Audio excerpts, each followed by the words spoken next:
kod yiero mabende obaga kuonde mopogore opogore e pacho kae. E weche mamoko en ni jodak ma Kagio e kaunti ma Kirinyaga obedo gi buok okinyi ma kawuono tok jabodaboda tuomo nyathi skul mowito ngimane kanyo.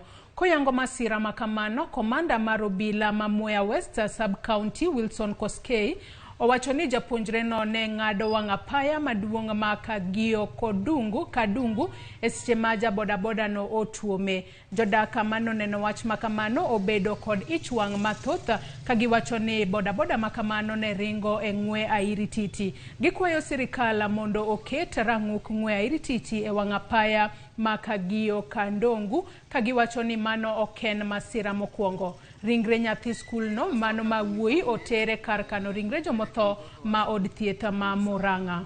6:30 nikakuta mtoto mwenye anasoma na mtoto yangu shule amegongwa na gari.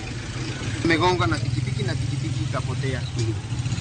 Hii barabara inakuanga mbaya sana juu kutoka Kagio mpaka Kadungu haina bump hata moja. Na iko na shule mingi. Mimi ningeomba hii serikali yenye wanajenga barabara watuwekee kama bump hata kama ni kwa hii barabara. Nyakora mogejuanga kopogore kod mano e waringwa dhi nyaka e kaunti ma Kakamega gisani kama bendi nyisa ni Cleophas Malala malaro kom governor e kaunti ma Kakamega loso gisani. We wawinjane.